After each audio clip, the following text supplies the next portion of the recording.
Hello friends, నేను ఈ మధ్య వారానికి 2 సార్లు ఈ జ్యూస్ కంపల్సరీ చేస్తున్నాను మా శరత్ కోసం.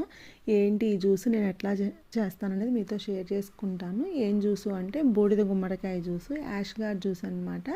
మాకు యూకేలో బూడిద గుమ్మడికాయ అనేది కాయ దొరకదనమాట, పీసెస్ చేసి అమ్ముతారు. ఇంకా మేము ఒక పీస్ అట్లా తెచ్చుకుంటాము. ఇంకా వారానికి ఆ 2 టైమ్స్ సరిపోయిద్ది అది. ఇంకా నేను ఎట్లా చేస్తానంటే అవి వెనకాల ఉన్న చెక్క అది తీసేసి ఇంక ఇత్తనాలు కూడా తీసేస్తాను అనమాట. వాటిని పీసెస్లా కట్ చేసుకొని బ్లెండర్లో వేసుకుంటాను. దాంట్లో కొంచెం సాల్ట్, కొంచెం పెప్పర్ వేసుకుంటాను అనమాట. మామూలుగా స్వీట్గా తాగటం ఇష్టపడే వాళ్ళు ఏంటంటే హనీ వేసుకుంటారు, మేమైతే ఇట్లా సాల్ట్ వేసుకుంటాం అనమాట. పెప్పర్ అనేది కంపల్సరీ వేసుకుంటాము. ఎందుకు అంటే ఇది తాగినప్పుడు జలుబు చేయకుండా ఉండటానికి అని చెప్పి కొంచెం పెప్పర్ యాడ్ చేస్తాము. ఇంకా వాటిలో వాటర్ పోసేసి బ్లెండ్ చేసేసుకోవటమే అనమాట. దీనివల్ల చాలా యూజెస్ ఉన్నాయని చదివాము.